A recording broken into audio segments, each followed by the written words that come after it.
Hello and welcome. I'm Anna Park, a freelance care and education specialist who's been using music to help connect with people, particularly adults with learning disabilities and people living with dementia, for almost 35 years now. And I'm here today as a special advisor for NAPA, who are the National Activity Providers Association, a fabulous charity that works so hard to support the people who provide activities in care settings. So care homes, hospitals, any supported living organisation, respite centres, and all family carers nationally. And when I say activity, I mean any creative pursuit, whether you're helping someone to explore the arts, to sing, dance, or provide sensory or seasonal experiences. So just a little bit about the format of our podcast today. Firstly, I'll be sharing a little bit about my work in this field and some of the reasons why music continues to be such a wonderful resource for me. Then I'll be introducing my guest today, who is Rebecca Kennedy of Playlists for Life, an amazing charity that does so much to support people living with dementia and their carers to reconnect with personal music and learn how to use it creatively. Well, 35 years ago, I walked into a day centre as a volunteer with my guitar, and I experienced for the first time the transformative effect of a community singing session with a group of young adults with learning disabilities. And I never looked back, really. After graduating, I knew music would continue to be a key part of my work. So when I became a day services social worker in my early 20s, we set about forming a day centre band with djembe drums, my guitar, a keyboard, and other percussive instruments. And our group would write and perform songs together with a real spirit of co-production. And I could see how this gave people a really valuable way to be creative, to share their feelings through words, rhythms and melodies. A standout memory for me was of our band coming together to create a piece of music for a well-loved member who died suddenly. It was a deeply moving and cathartic way for everyone there to express their feelings of grief. And actually, we all performed the song outside during a tree planting ceremony in his memory. So it's important to never underestimate the power of music to touch people, I think. And I know this ceremony particularly meant so much to the relatives who attended as well. I spent much of my career developing sensory technology so that anyone had the ability to play music, from coloured musical light beams that just needed very small hand movements to interactive projection tables, again, where small gestures were enough to play the drums or a piano. But I also knew that the resource was secondary. The support person and their emotional intelligence was always the greatest resource. So how can we ensure that people in care still have quality musical experiences that aren't limited to generic sing-alongs or themed discos? One of the things I found in my recent work is the importance of supporting people living with dementia to relearn the piano. And it's often a surprise to them as well as their carers and family members to realise that they hadn't lost these skills and to be able to reveal them again. Because music is unique in that it so often can bypass the damage caused by dementia or other life-changing diseases. Music's not one single ability, so people can lose one component but still retain others. And the effect of being able to play again can be so profound, especially because dementia so often feels like a series of losses. So it can really transform someone's sense of self-worth and give someone a sense of daily purpose as well. So for me, having access to music, particularly if it's something that's been important to someone in their earlier lives, can be truly fundamental for their well-being. And I hope I'm still given the opportunity to play the piano if it's something I can no longer ask for one day. It's surprising to realise how much music influences our mood throughout the day. We probably wake to an alarm ringtone, we hear songs playing on the radio, theme tunes for adverts, film scores, musicals, phrases that trigger song lyrics. We sing rhymes to our children, and we hear music playing in cafes and shops, hymns in a church or the rhythms of a festival parade. In fact, since human beings first picked up a conch shell or an animal horn many thousands of years ago, we've been learning to communicate with each other using the language of music. It's such a deep part of our psyche, and I believe the first drums were actually made over 7,000 years ago, when the Neolithic people of Asia first stretched an alligator skin over a piece of wood. Because music's rhythms, patterns and melodies can be passed down from generation to generation. It's just such a universal language. And music has the power to gather people together. It accompanies us on our journey through life. And its power is well known. From day to day, music is used to persuade us to buy things, to seek out certain holiday destinations. It offers an escape from the daily grind. It can motivate and inspire us to be active, to dance, or to run. And in fact, the right piece of music can help us to face a tough challenge or encourage us to be reflective or simply to relax. There are very few family celebrations or community events that don't have music playing. It always seems to bring us together and remind us what's important. Certainly, music is the catalyst for joy and for dance, and it has ancient connections to the way we move, transcending language and informing our identity. And it's often used for rituals and ceremonies. Whether you're listening through your own headphones or part of an audience, all singing the same song at a concert, music can help us feel rejuvenated and provides us with an important sense of belonging. So, do we know what music speaks to the people we care for? Have we tried being music detectives and asking families what pieces of music really matter? At our wedding, we were lucky enough to have a beautiful harpist playing Claire de Lune while we signed our marriage certificate. So that piece always takes us right back to that happy moment. Knowing people's tastes in music can really help us understand someone better. And we must try not to make assumptions based on someone's age or their gender, because we all respond differently to music. Our childhoods, our personalities, and even our cultural heritage, they all play a part. And in my own recent studies with the Song Therapy Network, I've been fascinated to understand more about how music affects our emotional state. Because music has the power to instantly transport us to a scene or experience, a place of refuge or a childhood memory. In many ways, it can feel like a familiar friend. And as Oliver Sacks said, music is the profoundest non-chemical medication. And certainly these words are echoed in Daniel Levitin's wonderful new book, Music as Medicine. Echoing these words, he explains how the rhythms, melody, and musical forms can affect our moods and thought patterns minute by minute. Because music is like no other. It deeply imprints on our brain's experience, activating our neural pathways and connecting language, thought, and movement. So I'd like to pose a question. If your life was a film, what music would feature on the soundtrack, and how might that be helpful to share with your loved ones and potential carers in the future? Here to talk about the power of harnessing personal playlists is Rebecca Kennedy, Head of Communities for Playlists for Life, a music and dementia charity.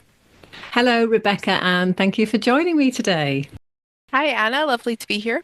Oh, it's fantastic. So could you tell me a little bit about the charity and maybe where it all began? Of course. So, yeah, Playlist for Life is the UK's leading music and dementia charity. We were founded just over 10 years ago by the writer and broadcaster Sally Magnuson after she cared for her own mum who was living with dementia. And what she found is that more than anything, music was the thing that helped her stay connected to her mum, but also her mum to stay connected to herself and her sense of self. So when her mum passed away, Sally started an exploration of, was this just an amazing effect on my mum, or does this go further? And what she found is there was over 2 decades of research to back up that listening to music that's been important to you in your life can improve well-being and can help people live well with dementia. So she founded the charity really just to get the word out there that music helps and it's something that we can all do.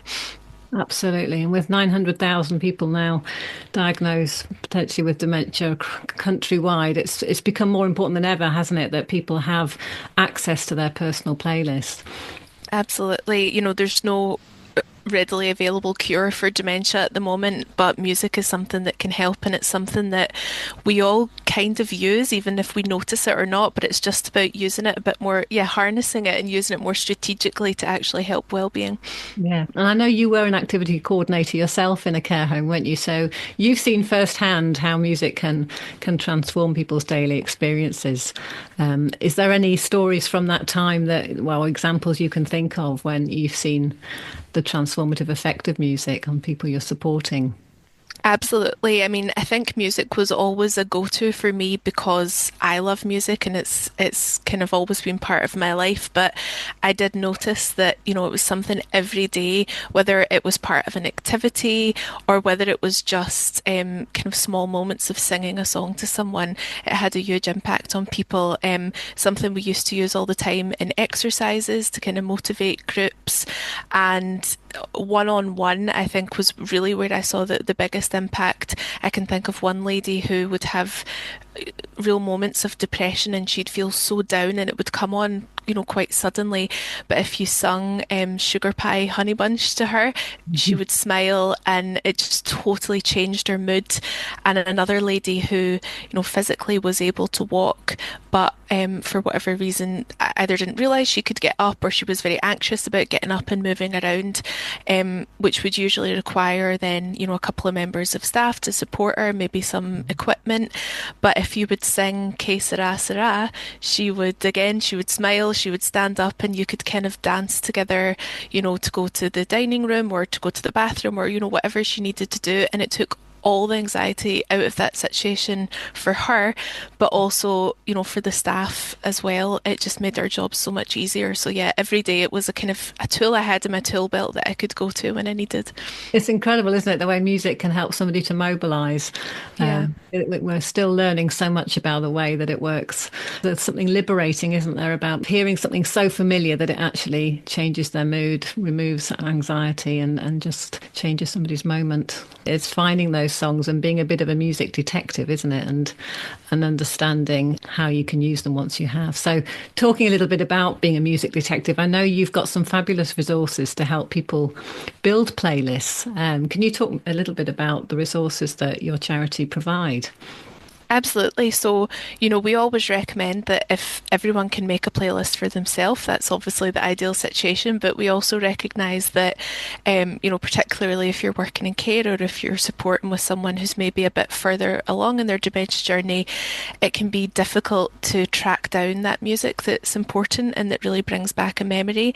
So, yeah, we provide lots of resources that give people prompts to just find a place to start really, and that can be these music detective skills, as you said, that we teach, someone's memory bump. So the time period between ages kind of 10 to 30 has really strong memories attached, because we actually make the strongest memories at this time of our life. So that can be a really good point to start when you're trying to look for music for someone's playlist. And we've got a book called the 100 Years Book that lists the top 100 songs from the last 100 years.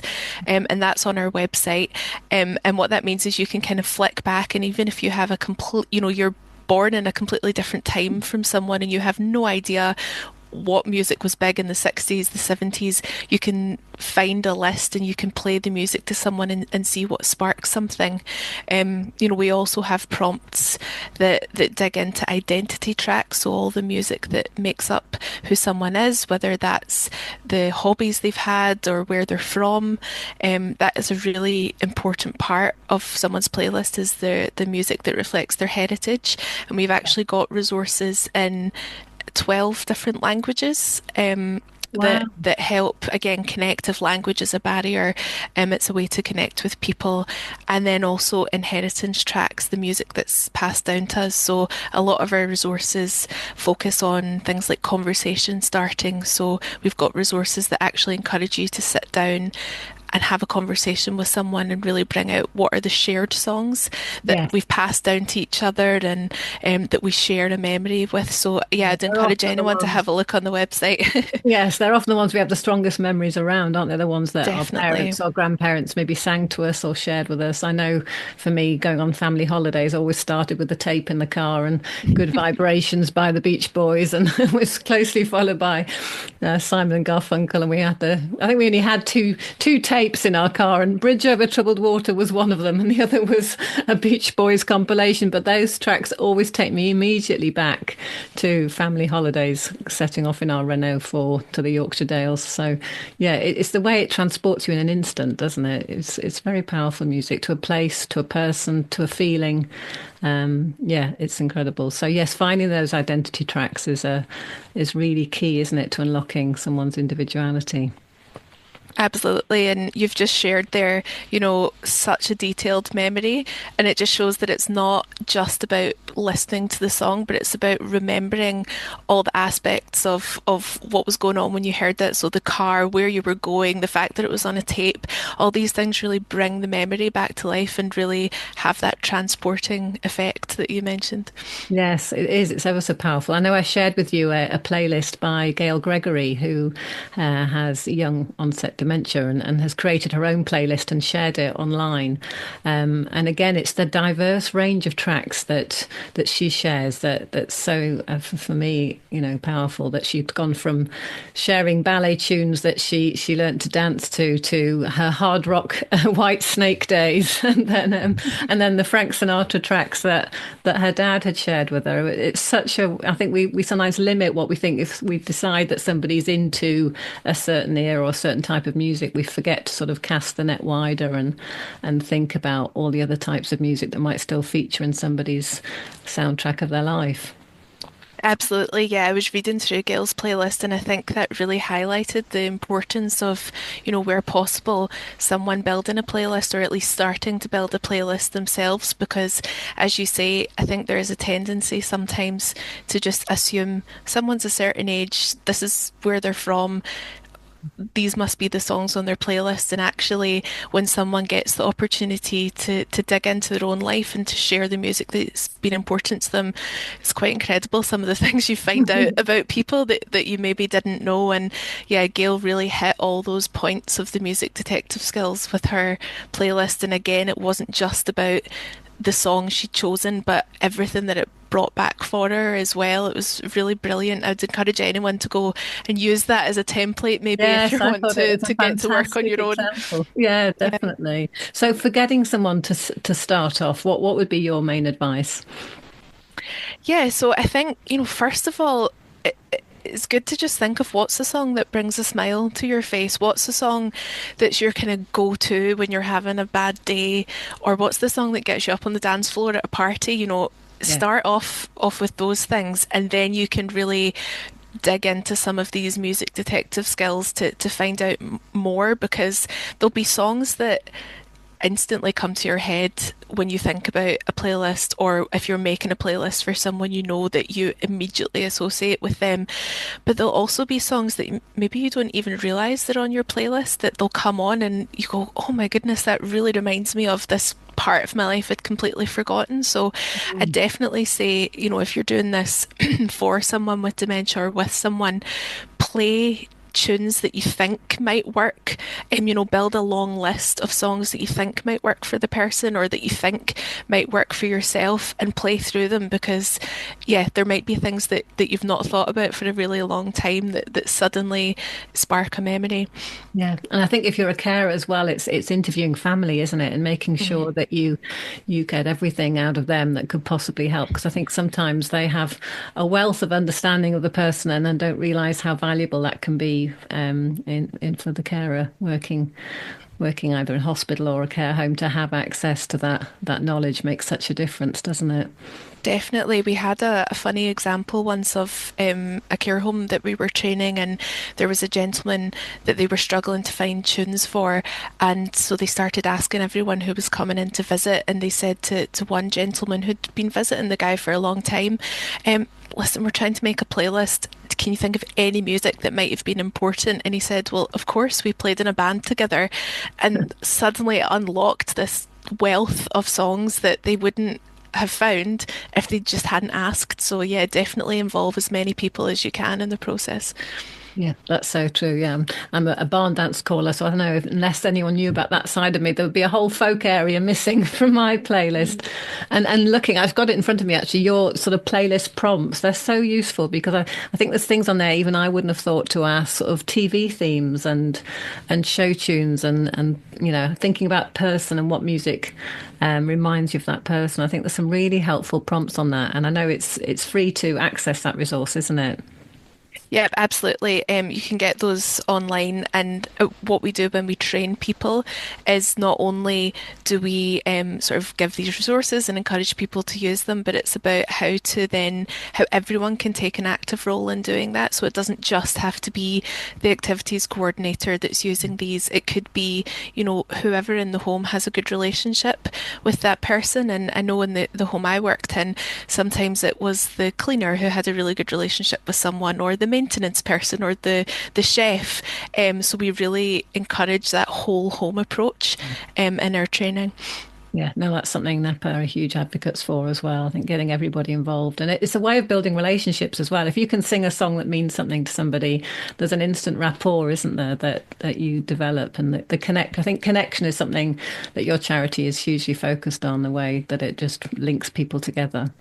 Definitely. Yeah, it's not just about putting headphones on someone No. and leaving them. It's about being with them in the moment and, yeah, creating an opportunity to connect. Yeah, yeah, and that relationship building is fantastic. And do you think there is elements of introducing people to new music and adding that to the playlist as well, sort of tracks that they've not heard before that become part of who they are and things that they enjoy?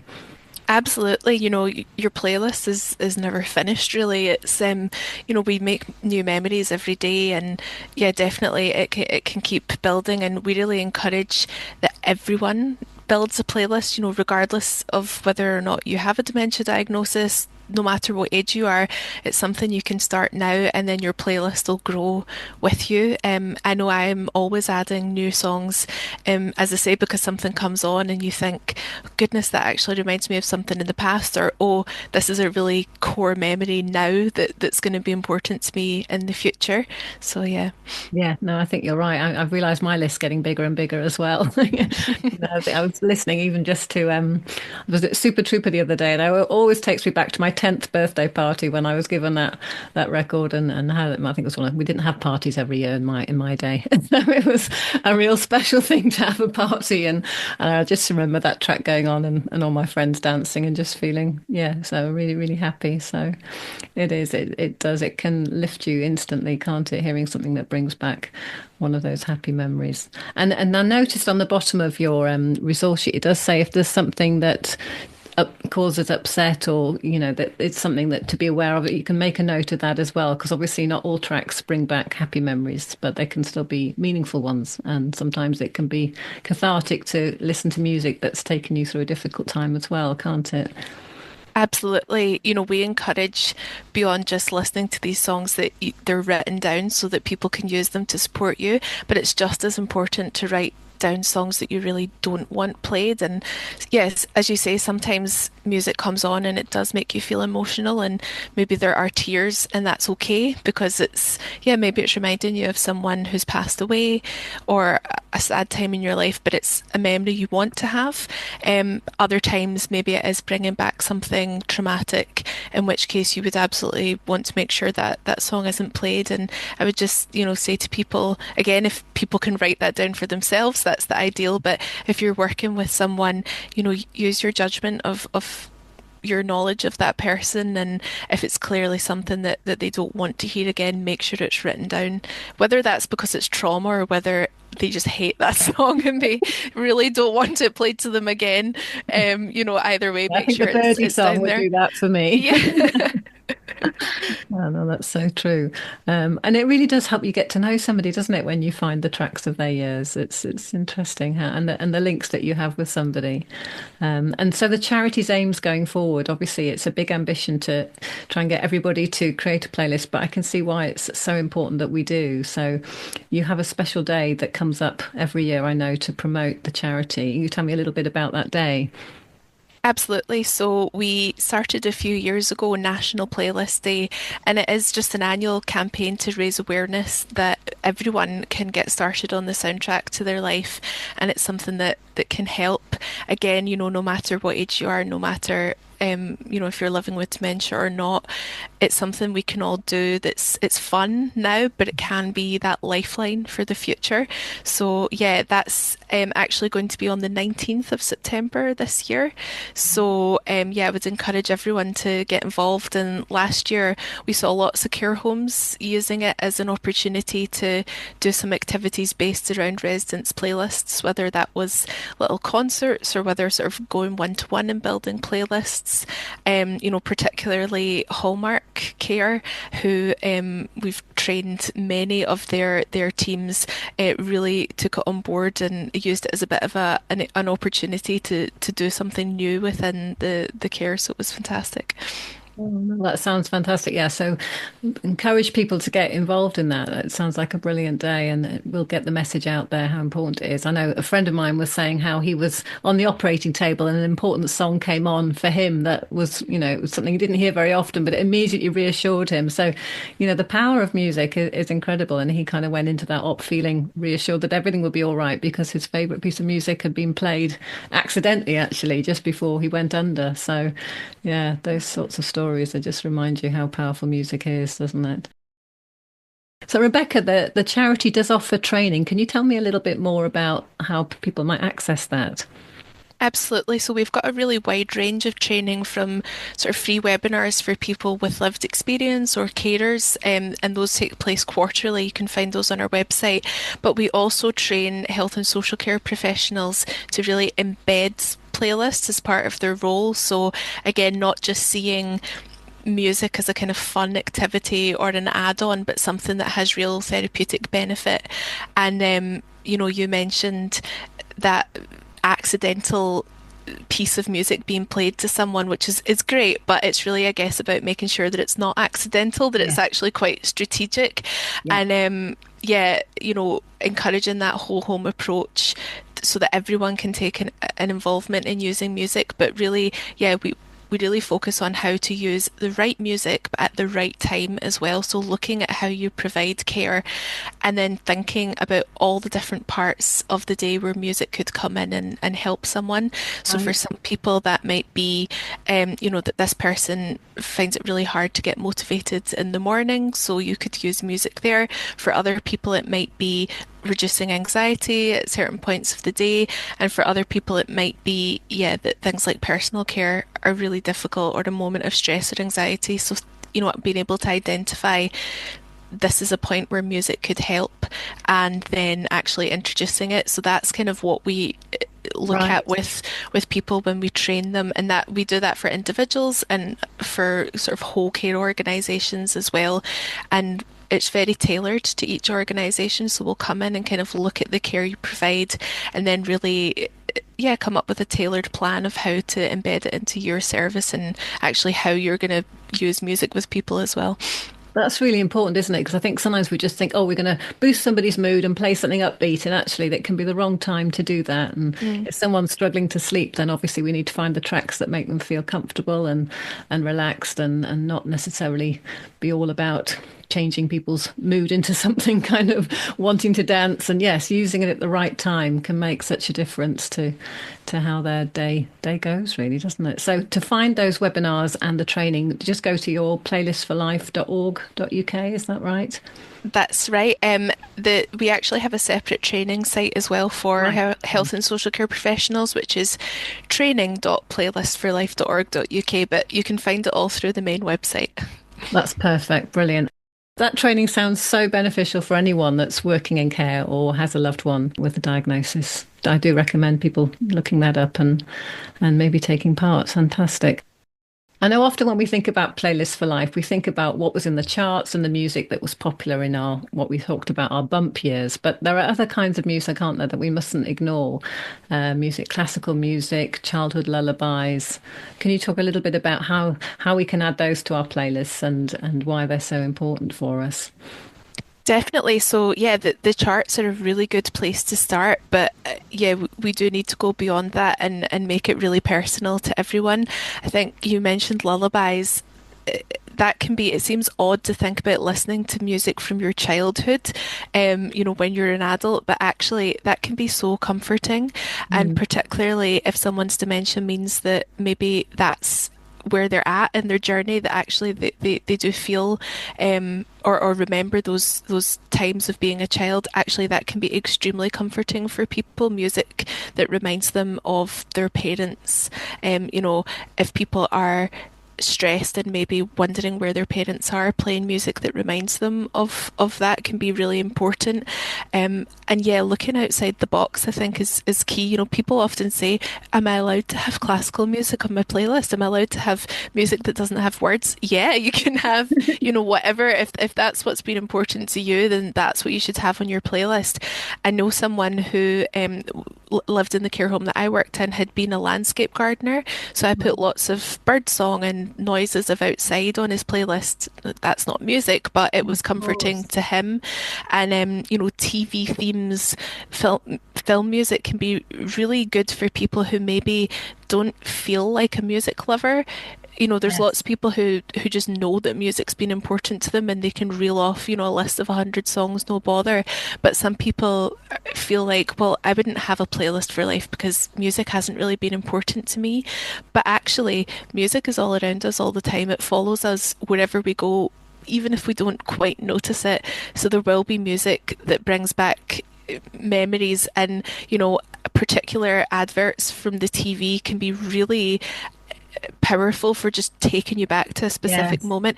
Maybe not so much nowadays that people don't watch terrestrial TV as much, but I know there's definitely, if I hear Phil Collins in the air tonight, I can imagine the Cadbury's advert and it just Yeah, that's totally takes me back.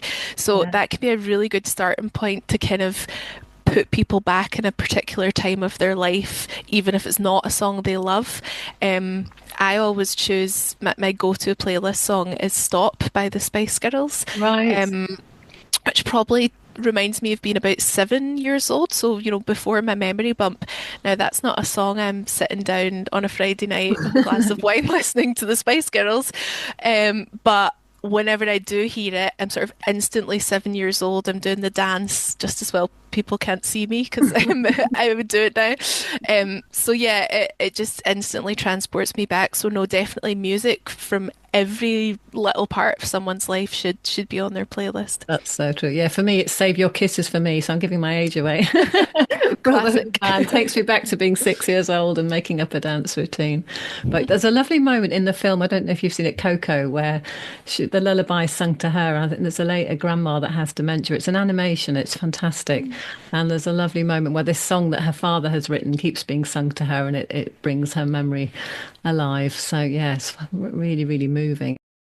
That was just a fantastic set of examples of the different types of music that we maybe don't even think about, especially when you're talking about adverts and childhood songs. And yeah, there are just so many that are the theme tune to our lives, aren't there? I know Gail said each track brings back very clear memories with such strong pictures of moments throughout my life. And I think it is that, isn't it? We almost have a screenplay in our brains that we can play, and hearing the music, we immediately see the pictures and the people and the feelings. It's just amazing the way that that happens. And I think it's Mm. worth mentioning as well, isn't it, that although the tracks are there and they're recordings that we can use, just knowing what those tracks are is enough sometimes just to have a go at singing the lyrics and not having to necessarily dig out our phones and play it. Is that something that you'd recommend? Absolutely. I mean, I think the best step is just getting them written down, find them and write them down, somewhere prominent that they can be used by anyone. And obviously, it's great if you can play the real song to someone. But yeah, just being able to sing a few lines can have so much power. When I was working in a care home, I didn't always have access to an MP3 player or a phone or a laptop to play the song to someone. Sometimes it was just singing even one line, Yeah. and that can just be enough to kind of spark with someone and get them to have a reaction. And, you don't need to be a great singer either.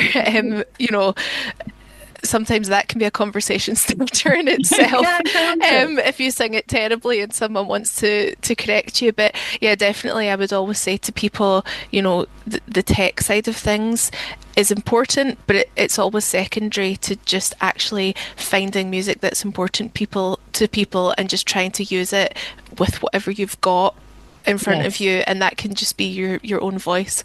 Yeah, exactly. I mean, there's a lady I know I work with, and she was a church organist. So I often just start singing hymns, but I don't look them up to get a full organ version. But having grown up in a vicarage, I do know them anyway. So it's been a Mm. wonderful way to build a relationship with her because I can just go into a hymn and she immediately, although she's not talking anymore, is still able to sing the hymns and remembers all the lyrics. And that is a fascinating thing with music, isn't it? The way that lyrics are stored and brought back in a way that when speech is missing, it's another incredible part. And I know there's still research going on about where music and lyrics are stored in the brain, and it's still in the left-hand side, left hemisphere, but there's something about the way that we process language and process music that I'm sure you studied music as well, didn't you? Yeah, the brain is an incredible thing, and we're only just really understanding how all that works. Absolutely. No, it is music is neurologically special and I'm not a neuroscientist either, but I do know that when we hear music, it lights up so many parts of the brain at once. You see a virtual sort of fireworks display of activity on a brain scanner. So even if one part of the brain is damaged by dementia, music is still able to kind of reach these other parts. And yeah, particularly the parts that are so associated with emotion, memory, language, music just seems to break through in a way that most other things don't.